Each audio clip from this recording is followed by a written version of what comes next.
Bismillahirrahmanirrahim. Assalamualaikum warahmatullahi wabarakatuh. Alhamdulillahi ala ihsani wa syukru lahu ala taufiqihi wa amtinani. Asyhadu an la ilaha illallah wahdahu la syarika lahu ta'ziman li sya'nih. Wa asyhadu anna Muhammadan abduhu wa rasuluhu da'ila ridwanih. Allahumma salli alaihi wa ala alihi wa ashabihi wa ikhwanih. Hadirin dan hadirat yang dirahmati oleh Allah Subhanahu wa taala. Kita telah selesai pada pertemuan yang lalu dari bab sebelumnya, yaitu bab diantaranya tentang wa dhammus su'al min ghairi darurah, yaitu celaan terhadap orang meminta tanpa ada darurat. Yaitu seorang tidak boleh meminta-minta kepada orang lain dan hukum asalnya adalah haram kecuali dalam kondisi darurat sebagaimana yang kita jelaskan pada pertemuan lalu. Nah, pada bab kali ini Imam Nawawi rahimahullah menjelaskan tentang boleh menerima pemberian jika tidak minta-minta. Beliau berkata, babu jawazil akhdhi min ghairi mas'alatin wala tatallu'in ilaihi. Bab tentang bolehnya mengambil kalau itu dari pemberian orang lain tanpa minta-minta, wala tatallu'in ilaihi, itu tanpa juga tamak atau berkeinginan terhadap pemberian tersebut.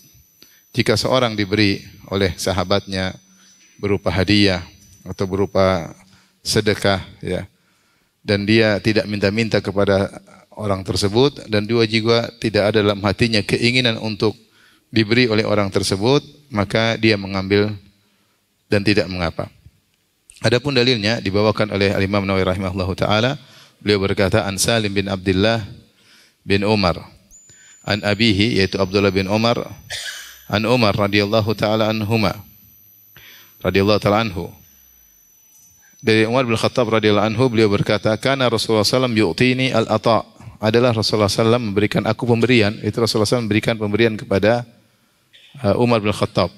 Fa'akul, maka aku berkata, a'tihi man huwa afqaru ilaihi minni. Ya Rasulullah, berikanlah kepada orang yang lebih membutuhkan kepada pemberian tersebut daripada aku. Masih ada yang lebih butuh, masih ada yang lebih miskin. Berikanlah kepada orang tersebut. Maka Rasulullah SAW berkata, khudhu, ambillah wahai Umar. Idza ja'aka min hadzal mal syai'un wa anta ghairu musyrif wala sa'il. Jika datang kepada engkau, ya, suatu dari harta semacam ini, yaitu pemberian, wa anta ghairu musyrif, sementara engkau tidak berharap, tidak nengok-nengok harta tersebut, ingin diberikan, tidak, wala sa'il, dan kau juga tidak meminta, fakhudhu, maka ambillah,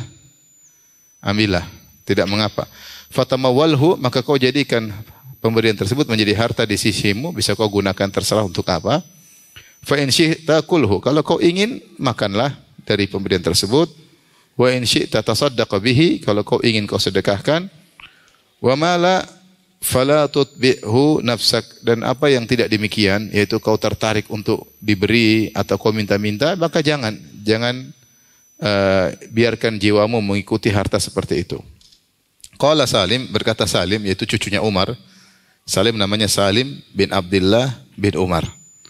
Dan ini kisah tentang Umar bin Khattab. Maka berkata Salim, itu cucunya Umar, beliau berkata, fakana Abdullah la yas'alu ahadan syai'an. Bapakku, yaitu Abdullah bin Umar, tidak pernah minta sesuatu pun kepada seorang pun. Meskipun demikian, wala yaruddu syai'an u'tiyahu. Demikian juga sebaliknya, dia tidak pernah menolak apapun yang diberikan kepadanya. Jadi dia tidak pernah minta-minta, tapi kalau ada yang kasih, dia tidak pernah menolak. Hadis ini muttafaqun alaihi, hadis riwayat Bukhari dan Muslim. Hadis ini menjelaskan tentang kemuliaan Umar bin Khattab, yang dia memiliki sifat itsar, mengutamakan orang lain. Ketika dia diberi pemberian oleh Nabi SAW, dia butuh juga. Dia juga butuh, tapi dia bilang, ya Rasulullah, berikan aja kepada yang lebih butuh daripada aku. Masih ada yang lebih butuh, berikan kepadanya. Inilah itsar. Itsar adalah sifat mendahulukan saudara terkait dengan dunia, ya, dia mendahulukan saudaranya daripada dirinya. Sebagaimana Allah memuji kaum Ansar dalam Al-Quran, wa yu'thiruna ala anfusihim walau kana bihim khasasah. Kaum Ansar mendahulukan saudara mereka, yaitu mendahulukan kaum Muhajirin daripada kepentingan mereka sendiri, walau kana bihim khasasah, padahal mereka juga membutuhkan. Hal tersebut. Maka ketika turun ayat ini ada sebab nuzulnya. Di antaranya disebutkan tentang kisah seorang Ansari yang kemudian ketika ada tamu datang menemui Nabi SAW dan ingin minta dijamu, maka Rasulullah SAW suruh seorang sahabat untuk mengecek apakah ada makanan di rumah-rumah istrinya. Maka diceklah dari istri pertama sampai istri ke-9, semuanya menjawab, laisa indana illal ma', tidak ada di rumah kecuali air putih saja. Bagaimana kita mau jamu tamu? Walladzi ba'atsaka bil haqq ma indana illa ma, demi zat yang mengutus engkau wahai suamiku. Ya, Rasulullah SAW tidak ada di rumah kecuali air, maka tidak ada makanan untuk menjamu tamumu. Akhirnya Rasulullah SAW mengatakan, man yudhaifu dhaifa Rasulillah, siapa di antara kalian yang mau menjamu tamu Rasulullah? Maka akhirnya ada seorang Ansari mengatakan, saya Rasulullah. Akhirnya dia segera pulang ke rumah, dibawa tamu tersebut untuk dijamu makan malam. Ternyata istrinya mengatakan tidak ada makanan. Jangankan buat tamu, buat saya tidak ada, buat kamu tidak ada. Hanya ada makanan buat anak-anak pada malam hari ini. Maka suaminya bilang, ya udah ini ada tamu Rasulullah. Makanan jangan kasih anak-anak, anak-anak kuat. Ajak mereka main-main sampai ngantuk, terus tidurin mereka. Ya. Setelah itu hidangkan makanan, karena makanan tidak cukup buat kita, maka hidangkan makan buat tamu, terus kau pura-pura perbaiki lampu, terus matiin, anggap aja lampu rusak. Sehingga tamu nanti ketika makan, dia nyaman. Karena kalau lampu nyala, dia makan, kita nggak makan, dia nggak enak. Caranya bagaimana? Matiin lampu, sehingga dia makan, kita pura-pura makan sama dia. Subhanallah. Akhirnya istrinya nurut, tidak ngomel. Mas ini ada aja, nggak ada makanan, ngajak-ngajak tamu. Sok banget sih, enggak. Kasihan anak-anak, kamu juga nggak ada. Ternyata enggak ya. Dia nurut, dikatakan suaminya dia nurut. Kemudian dihidangkan makan, anak-anaknya tidur dihidangkan makanan, dia pura-pura perbaiki lampu, dimatiin. Akhirnya tamunya makan dengan nyaman. Subhanallah. Besoknya sahabat ini ketemu dengan Nabi dan dia tidak cerita apa-apa, tapi Allah kabarkan pada Nabi. Kata Allah, ajaballah bisani'ikuma bidhaifikuma al-barihah, atau kama qala Nabi sallallahu alaihi wasallam. Allah kagum dengan sikap kalian berdua terhadap tamu kalian berdua semalam. Turunlah firman Allah, wa yu'thiruna ala anfusihim walau kana bihim khasasah. Mereka lebih mendahulukan saudara-saudara mereka daripada diri mereka sendiri, padahal mereka juga dalam kondisi butuh. Nah, al-ithar dalam perkara dunia itu dianjurkan. Itu dianjurkan. Seorang mendahulukan dunia untuk orang lain, dan ini sikap yang mulai hilang ya, mulai hilang ya. Siapa sih yang ingin memberikan dunia kepada kawannya? Setiap orang berusaha dunia milik dia. Padahal ithar dalam perkara dunia adalah perkara yang dianjurkan. Adapun ithar dalam perkara akhirat, mendahulukan orang lain supaya lebih maju dalam akhirat, maka ini makruh. Tidak boleh, tidak dianjurkan. Bahkan dalam doa, seorang mendoakan dirinya sebelum yang lainnya. Rabbana ghufirli wali walidayya walil mu'minin. Seperti doanya para nabi, di antaranya doa Nabi Ibrahim. Ya Allah, ampunilah aku dan kedua orang tuaku dan kaum mukminin. Maka dianjurkan mendoakan diri dulu. Rahimani wa rahimakumullah. Semoga Allah merahmatiku dan merahmati kalian. Kalau ada perkara urusan akhirat, maka jangan ithar. Justru Allah menyuruh untuk berlomba-lomba. Contoh sederhana misalnya, kita sudah ngantri di saf, tahu-tahu depan kita ada yang pergi, maka kita berhak untuk masuk di saf pertama. Terus kita bilang, tafadhal, kamu aja. Oh, kenapa? Saya sudah biasa saf pertama, kau belum. Enggak, jangan. Kalau masalah ithar, masalah akhirat kita tidak ada ithar. Kita berlomba-lomba karena Allah menyuruh untuk berlomba-lomba. Ya, oleh karena para sahabat dulu berlomba-lomba dalam jihad, berlomba-lomba dalam sedekah, berlomba-lomba dalam kebaikan. Ya. Maka sebenarnya mengatakan seorang ithar dalam perkara akhirat, ya, mendahulukan orang lebih dekat kepada Allah daripada dirinya, maka ini tipuan syaitan. Tipuan apa? Syaitan. Ada perkara dunia kita disuruh untuk ithar. Di sini perkara dunia. Umar ketika mau dikasih, dia bilang berikan yang lebih butuh daripada aku. Subhanallah. Padahal dia juga butuh. Maka Rasulullah tegur. Rasulullah bilang ambil aja. Kalau ada harta datang kepada engkau Kau tidak minta-minta, kau tidak tataluk. Tataluk itu lihat-lihat, pingin dikasih, itu namanya tataluk. Isyraf, lihat-lihat pingin dikasih. Tidak ada pada dirimu dua sikap ini. Keinginan untuk dikasih dan tidak minta, maka ambillah. Datang ambil. Ada yang kasih hadiah, ada yang kasih sedekah, ada yang kasih pemberian, maka ambillah. Fatamawalhu, dan jadikanlah harta itu di sisimu. Ya, bisa kau gunakan untuk apa saja. Boleh kau makan, fa in syi'ta kulhu, kalau kau mau kau makan, itu kau gunakan untuk keperluanmu. Oke, mungkin kau juga perlu. Wa in syi'ta tasaddaq bihi, kalau kau tidak ingin sedekah, mungkin kau tidak perlu, kasihkan kepada kerabatmu, kepada temanmu, pada orang miskin yang lain, kepada tetanggamu. Silakan, ambil aja. Wa mala, adapun jika tidak demikian, ternyata kau ingin harta tersebut, kau tengok-tengok harta tersebut, ingin wajah melas-melas supaya dikasihani, supaya dikasih, maka jangan kau ambil, jangan kau biarkan jiwamu mengikuti harta seperti itu. Nah, rupanya hadis ini disampaikan Umar kepada Abdullah bin Umar, atau Ibnu Umar anaknya melihat hal ini, bapaknya demikian. Karena hadis ini diriwayatkan dari Salim, dari cucunya, dari bapaknya itu Ibnu Umar, dari kakeknya Umar bin Al-Khattab radhiyallahu anhu. Nah, Ibnu Umar mempraktekkan wasiat Nabi kepada Umar. Maka kata Salim, anaknya, fakana Abdullah, adalah Abdullah bin Umar, tidak pernah minta sesuatu pun kepada orang, tidak pernah minta. Dia enggak pernah minta. Tapi sebaliknya juga, dia tidak pernah menolak kalau ada yang kasih. Dan dia amalkan hadis Nabi, ada yang kasih dia terima. Kalau dia mau ingin sedekah, sedekahkan. Kalau dia ingin pakai, silakan pakai. Maka sunnahnya demikian, Oleh karena kita dapati sebagian salaf, mereka diberi hadiah oleh orang lain, mereka terima. Seperti Hasan dan Husain diberikan pemberian oleh Muawiyah, mereka terima. Ya, mereka terima. Muawiyah ketika jadi khalifah memberi hadiah kepada Hasan, Hasan terima. Terserah mau diapakan nanti. Demikian juga Aisyah radhiyallahu anha diberi pemberian oleh penguasa, dia terima. Dia ambil sedikit, sisanya dia sedekahkan, tidak jadi masalah.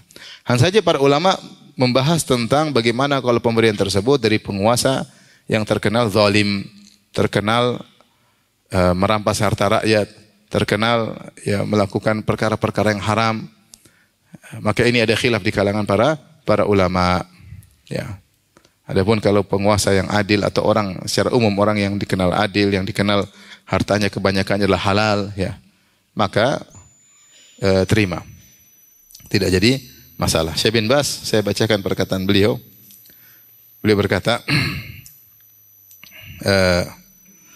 wa fi hadits Umar hadza ad-dalalatu ala annahu la ba'sa an yu'ta min baitil mal aw min ghairihi idza utiya min ghairi su'al.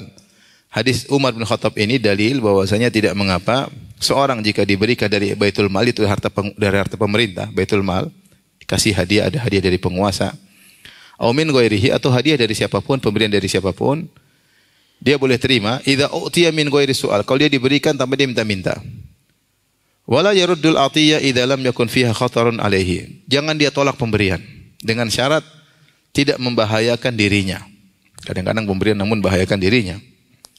Walaysa fiha syira'un lidinihi, dan juga jangan sampai dia mengorbankan agamanya. Dikasih hadiah tapi akhirnya dia mengorbankan agamanya, dia tidak bisa ngomong, dia tidak bisa menasihati.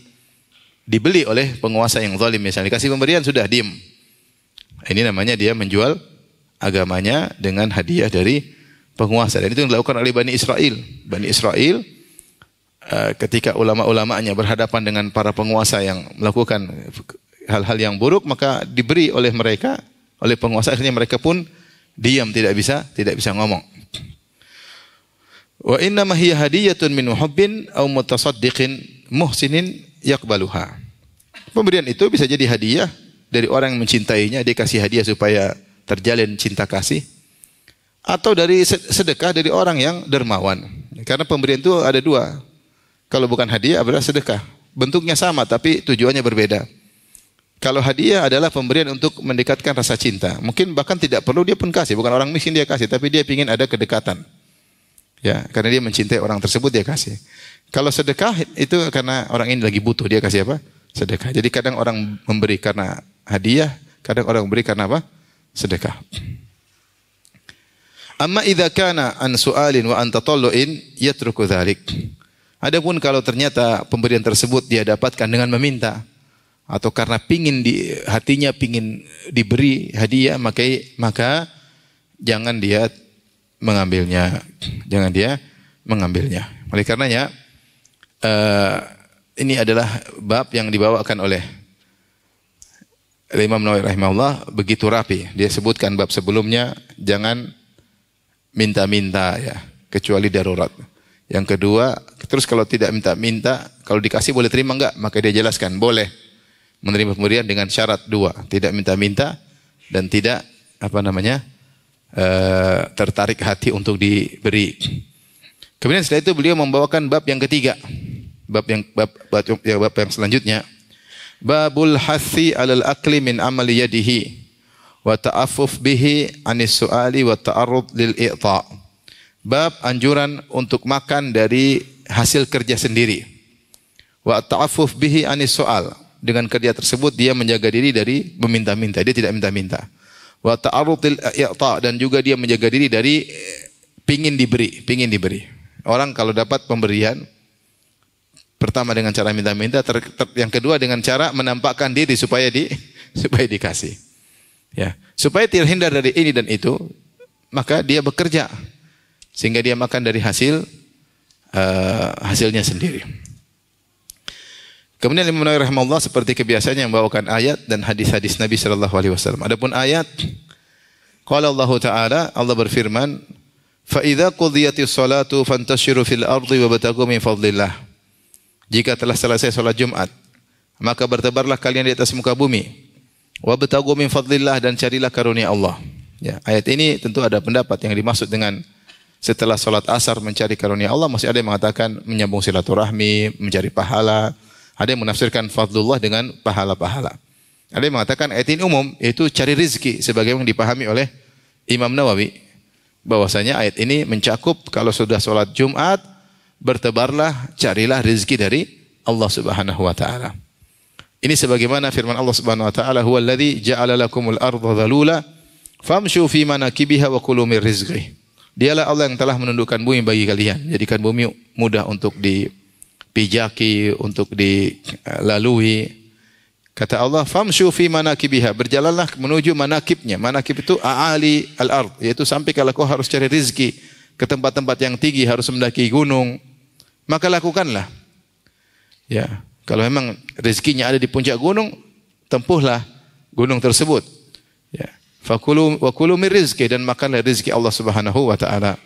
Maka ayat-ayat seperti ini adalah anjuran atau motivasi dari Allah Subhanahu wa taala untuk mencari rezeki dari Allah Subhanahu wa taala. Jangan bersandar kepada orang lain, jangan bertumpu dengan minta-minta kepada orang lain atau berharap untuk dibelas kasihi sehingga ada yang lihat kasihan kemudian akhirnya bikin status supaya dikasihani sehingga orang pun memberi pemberian kepadanya. Ya, sebisa mungkin tidak demikian, kecuali darurat. Kalau darurat sudah kita bahas, tidak mengapa. Taib, ayat ini menunjukkan semangat untuk mencari rezeki, di antara tujuannya adalah untuk tidak minta-minta. Makanya sebagaimana hadis yang sering kita sampaikan, ketika ada seorang pemuda ya dengan gesit berjalan, ya, maka para sahabat kagum melihat kegesitannya, kekuatannya. Sahabat berkata, "Lau ja'ala dzalika fi sabilillah." Ya Rasulullah, seandainya pemuda ini, orang ini menggunakan kekuatannya untuk jihad fi sabilillah. Maka Rasulullah SAW mengatakan, "In kana kharaja." Kalau dia keluar ini dalam rangka mencari nafkah untuk mengurusi kedua orang tuanya yang sudah tua, maka dia fi sabilillah. Kalau dia keluar cari nafkah dalam rangka untuk mengurusi anak-anak yang masih kecil, maka dia fi sabilillah. Kemudian Rasulullah, "In kana kharaja liyu'iffa nafsahu." Kalau dia cari rezeki supaya tidak minta-minta sama orang, maka dia di jihad fi sabilillah. Maka di antara niat yang baik yang kita niatkan ketika kita bekerja, agar kita tidak minta-minta sama orang lain, agar kita tidak minta-minta sama orang. Maka Rasulullah mengatakan, "Wa man yasta'fif yu'ifahullah." Siapa yang berusaha menjaga diri untuk tidak minta-minta sama orang, maka Allah akan bikin dia seperti itu. Wa man yastaghni yughnihillah. Siapa yang berusaha untuk merasa cukup, merasa qanaah, Allah akan bikin dia menjadi apa? Qanaah. Dalam hadis, "Wa man yatasabbar yusabbirullah." Siapa yang berusaha untuk bersabar, Allah akan bikin dia menjadi orang yang bersabar. Maka di sini kalau kita keluar bekerja, keluar pagi, lihatnya untuk tidak minta-minta sama orang, menjaga harga diri kita, menjaga wajah kita agar tidak dipermalukan dengan minta-minta atau berharap untuk dibelas kasihi oleh orang lain. Tapi setelah itu Al-Imam Nawawi rahimahullah membawakan hadis-hadis. Hadis berikutnya, hadis yang pertama beliau bawakan, wa an Abi Abdullah Az-Zubair bin Al-Awwam. Sahabat yang mulia namanya Zubair bin Al-Awwam radhiyallahu taala anhu. Zubair bin Al-Awwam salah satu dari 10 sahabat yang dikabarkan masuk surga. Al-Mubasysyirina bil Jannah, al-Asyra al-Mubasysyiruna bil Jannah. 10 orang yang dijamin masuk surga. Siapa aja 10 orang tersebut? Siapa coba? Abu Bakar, terus Umar, terus Utsman, terus Ali. Ini 4 semua orang tahu. Terus siapa lagi? Abdurrahman bin Auf, terus Zubair bin Awam, terus Talha bin Ubaidillah, terus Sa'ad bin Abi Waqqas, terus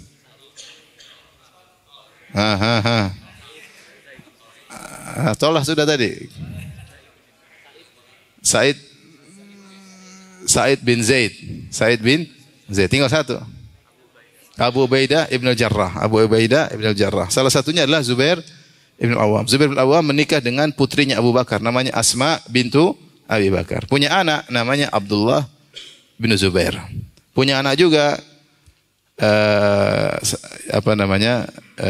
yang lain. Tapi Abdullah bin Zubair adalah sahabat. Sahabat. Maka dia dikunyahnya Abu Abdullah. Oleh karenanya Aisyah radhiyallahu anha kunyahnya Ummu Abdullah, berkunyah pada ponakannya. Karena Abdullah bin Zubair ponakannya siapa? Aisyah. Karena istrinya Zubair bin Awam adalah kakaknya Asma binti Abi Bakar. Asma binti Abi Bakar yaitu dari istrinya Abu Bakar yang lain. Maksudnya Asma dan Aisyah saudara seayah lain ibu. Tetapi anaknya Asma adalah siapa? Abdullah. Makanya Zubair bin Awam kunyahnya Abu Abdullah. Aisyah berkunyah dengan ponakannya yaitu Ummu Abdullah. Dan banyak sekali Abdullah bin Zubair meriwayatkan hadis dari bibinya, dari khalahnya yaitu Aisyah radhiyallahu taala anha. Taib Zubair bin Awam beliau berkata, qala Rasulullah sallallahu alaihi wasallam bersabda, la an ya'khudha ahadukum ahbulahu thumma ya'ti al-jabal. Salah seorang dari kalian mengambil talinya, kemudian dia datang pergi menuju ke gunung. Itu naik gunung. Buat apa? Buat mencari kayu bakar. Mungkin di gunung-gunung ada pohon-pohon, dia tebang. Fayatiya bihuzmatin min hatab. Kemudian dia membawa seikat kayu bakar, dia ikat ala dhahrihi, kemudian dia pikul di pundaknya. Dia pergi ke gunung, dia tebang itu pohon-pohon, kayu-kayu, dia rapikan, dia ikat, kemudian dia pikul turun dari gunung. Fayabi'aha, kemudian dia jual kayu bakar tersebut. Fayakuffallahu biha wajahahu, maka dengan itu Allah menjaga wajahnya agar tidak minta-minta sama orang, agar tidak memelas-melas diri, agar berharap dikasihani, mengharap belas kasih orang lain. Khairun lahu min an yas'alan nas. Itu lebih baik daripada dia minta-minta kepada orang lain. A'tauhu aw mana'uhu. Bisa jadi dia dikasih, bisa jadi dia tidak dikasih. Hadis riwayat Al-Bukhari. Hadis yang sama dari Abu Hurairah radhiyallahu anhu wa an Abi Hurairah radhiyallahu anhu, hadis yang maknanya sama, qala, dia berkata, qala Rasulullah sallallahu alaihi wasallam bersabda, la an yahtatiba ahadukum huzmatan ala dhahrihi. Seorang mencari kayu bakar. Kemudian dia ikat kayu bakar tersebut di atas, dia pikul kayu bakar tersebut di atas pundaknya. Khairun lahu min an yas'ala ahadan. Lebih baik daripada dia minta-minta sama seorang. Fayu'tiyahu aw yamna'ahu. Mungkin dikasih, mungkin tidak dikasih. Hadis riwayat Bukhari dan Muslim. Ini salah satu hadis atau dua hadis ini menunjukkan tentang keutamaan bekerja sehingga tidak minta sama orang. Dan orang yang bekerja, sebagaimana kita sebutkan sebelumnya, orang yang bekerja supaya tidak minta-minta sama orang, menjaga harga dirinya, berarti dia sedang berjihad fi sabilillah. Dianggap jihad oleh Nabi sallallahu alaihi wasallam. Sampai Nabi mengatakan, usahakan kamu tidak minta sama orang meskipun kamu bekerja dengan pekerjaan yang mungkin dipandang rendah oleh orang lain. Ini kerjaan, kalau kita bilang kerjaan apa yang mungkin kerjaan murahan, kerjaan rendahan. Tidak mengapa, yang penting halal. Bayangkan orang ini, kata Nabi, kau pergi ke gunung, bawa tali, pergi gunung, potong-potong pohon, dibelah-belah jadi kayu bakar, diikat, dipikul, bawa ke pasar, jualan. Dapatnya seberapa sih? Sedikit. Kayu bakar murah. Tetapi kalau itu bisa menghalangimu dari minta-minta kepada orang lain, lakukanlah. Lakukanlah. Maka ini isyarat bahwasanya seorang jangan malu untuk melakukan pekerjaan yang halal. Meskipun mungkin dianggap remeh oleh orang lain. Jadi apapun. Mungkin jadi tukang sapu, mungkin jadi pembantu, mungkin jadi apapun yang mungkin office boy lah, apalah. Tidak jadi masalah. Menurut orang mungkin pekerjaan rendahan, tapi dengan itu kau menjaga harga dirimu, itu baik. Bahkan jihad fi sabilillah. Bahkan jihad fi sabilillah, ya. Sekarang banyak orang karena ada pekerjaan tapi dia merasa pekerjaan rendahan, itu tidak kerja. Akhirnya tidak kerja, diminta-minta menjadi beban bagi orang tuanya, menjadi beban bagi keluarganya, terkadang menjadi beban bagi istrinya. Kau kerja aja, nanti kalau ada kerja lebih baik silakan pindah. Daripada duduk termenung, nganggur, sambil berhayal. Berhayal punya mobil, berhayal punya rumah, tapi tidak ada kerjaan ya. Maka berusaha. Ya. Dalam riwayat Umar bin Khattab pernah marah orang duduk di masjid. Umar berkata, tidakkah kalian tahu bahwasanya anna sama'a la tumtiru dhahaban. Sungguhnya emas, langit tidak menurunkan hujan emas. Enggak ada. Emas dicari. Jangan duduk nongkrong kemudian turun hujan emas, itu tidak ada ceritanya. Ya, tidak ada ceritanya. Ya. Kecuali kau wali mungkin ya, wali majdub ya mungkin. Kalau normal-normal enggak. Umar marah sampai Umar bawa pukulannya, marah mereka, memukul mereka. Keluar kerja. Jangan nongkrong aja di masjid ya. Sudah ada waktunya, sudah salat Jumat, kerja. Jangan berharap sama orang lain, jangan minta-minta sama orang lain, jangan berharap belas kasih orang lain. Lain halnya memang sudah tidak punya kemampuan kerja gagal terus, lain cerita. Tapi intinya, jangan gara-gara suatu pekerjaan yang kita lihat mungkin kerjaan kurang bergengsi, akhirnya kita tidak bekerja, akhirnya kita menjadi beban bagi orang lain. Silakan kau kerja dulu, nanti kalau ada yang lebih bergengsi, silakan pindah, gaji lebih besar silakan. Yang penting halal. Yang penting apa? Halal. Kau pergi ke gunung, tebang pohon, pikul sendiri, jalan sendiri. Mungkin orang kalau jalan kaki bisa berdarah, mungkin kalau naik gunung capek, letih. Melewati batu-batu, apalagi di Arab Saudi, gunungnya gunung batu. Tapi kata Nabi, tidak ada masalah. Daripada kau minta-minta. Minta-minta pun belum tentu dikasih. Terkadang dikasih, terkadang tidak dikasih.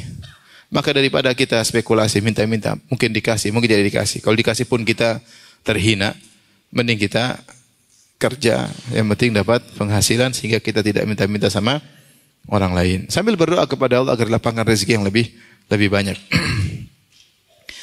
Kemudian hadis berikutnya, wa anhu dari Abu Hurairah radhiyallahu anhu anin Nabi sallallahu alaihi wasallam qaal, dari Nabi sallallahu alaihi wasallam beliau berkata, kana Dawudu la ya'kulu illa min amali yadihi. Adalah Nabi Daud alaihissalam, beliau tidak makan kecuali dari hasil kerjanya. Dan Nabi Daud adalah haddad, dia adalah pandai besi. Ya. Ya.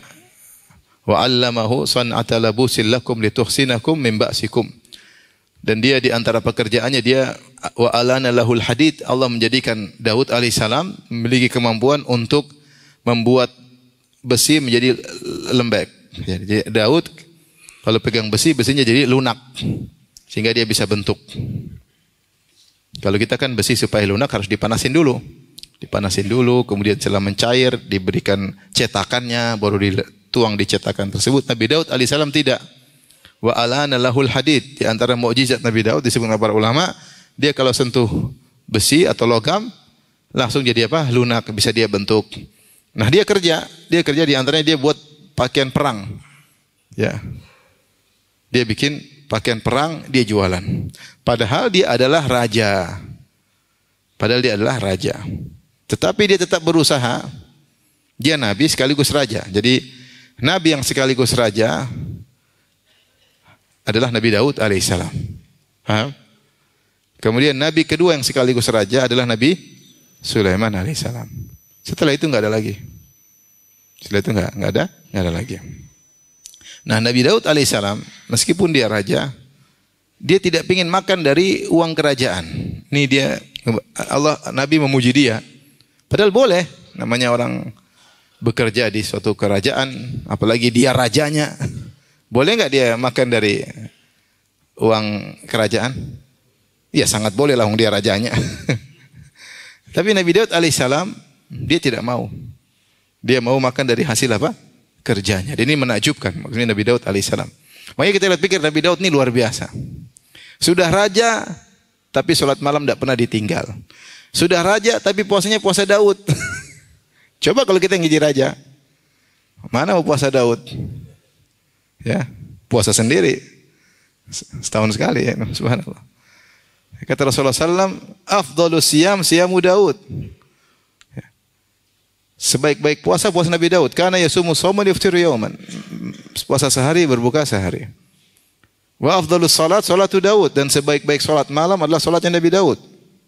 Kana yanamu nisfal lail wa yusalli thuluthahu wa yanamu sudusahu. Adalah Nabi Daud tidur setengah malam, kemudian sholat malam sepertiga malam, kemudian tidur lagi seperempat malam. Jadi dia tidur, sholat, tidur lagi. Sehingga ketika bangun subuh apa? Kuat. Caranya Nabi Daud. Jadi kerajaan yang dia miliki, kesibukan yang dia miliki tidak menghalangi dia untuk beribadah. Kita baru sibuk sedikit sudah tidak sempat baca Quran, tidak sempat ngaji. Baru kaya dikit sudah enggak ngaji. Belum kaya banyak. Baru sok kaya sudah enggak ngaji. Apalagi kaya betulan ya.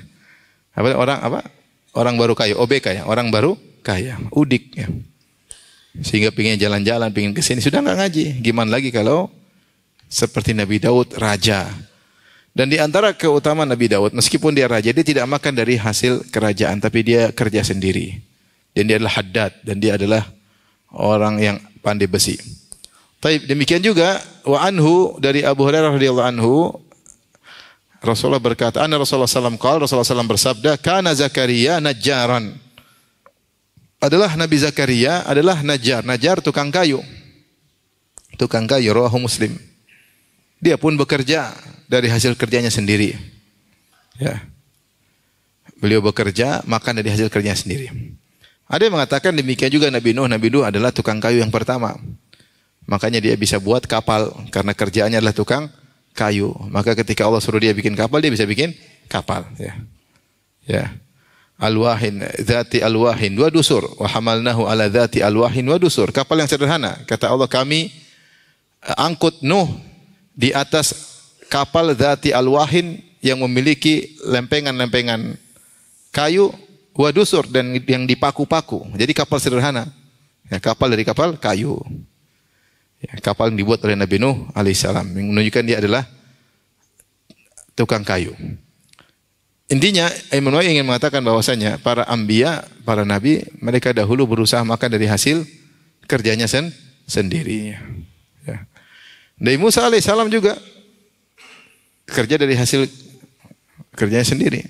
Sebelumnya tinggal bersama Fir'aun, jadi anak angkatnya Fir'aun, hidup kaya raya, dalam kemegahan, dalam kesehatan yang sangat prima, makan bergizi terus, sampai kuat luar biasa.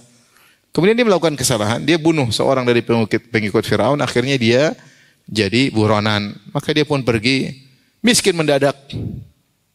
Tapi dia tidak minta-minta. Sampai dalam kondisi di puncak kelaparan, dia minta sama Allah. Ya. Dia mengatakan, inni lima anzalta ilayya min khairin faqir. Ya Rabbku, sungguhnya aku sangat butuh dengan kebaikan darimu. Kata para sebagian ahli tafsir, dia minta roti dari Allah Subhanahu wa taala. Sampai akhirnya Allah mentakdirkan dia sebelumnya dia membantu dua orang wanita, akhirnya dia diundang makan oleh seseorang. Taib. Kemudian ketika ditawarkan nikah dengan seorang wanita, maka dia pun menyanggupi dengan bekerja untuk bayar mahar. Sehingga dia bekerja 10 tahun menjadi penggembala kambing dan tukang kebun untuk bayar apa? mahar. Bayangkan dari kaya luar biasa, miskin mendadak. Tapi dia tidak sombong, tidak ini. Saya dulu kan anak bangsawan, saya dulu kan anaknya Fir'aun. Masa kerja jadi penggembala kambing? Enggak. Nabi Musa tidak demikian. Tidak apa-apa jadi penggembala kambing. Yang penting tidak minta-minta sama orang lain. Taib. Kemudian Abu Hurairah, kemudian Imam Nawawi membawakan hadis berikutnya, wa anil Miqdam bin Ma'di Yakrib.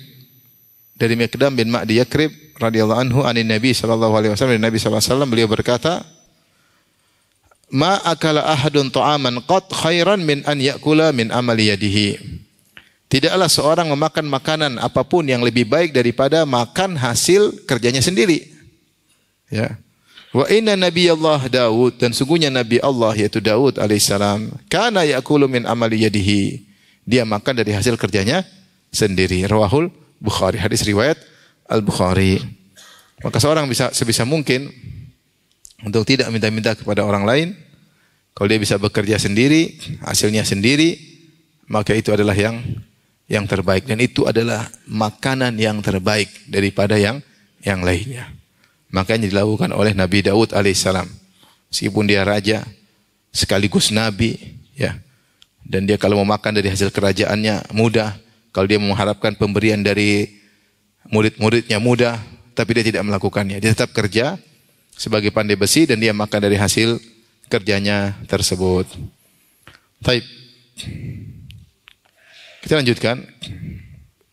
Oleh karenanya disebutkan oleh sebagian ulama,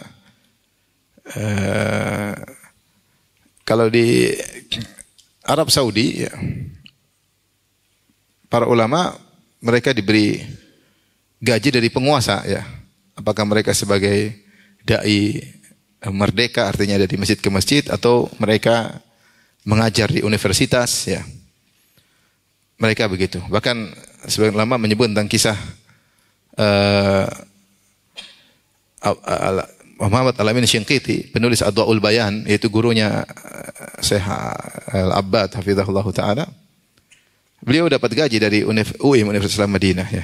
Dia mengatakan kepada anaknya, ayahmu ini tidak pandai kerja.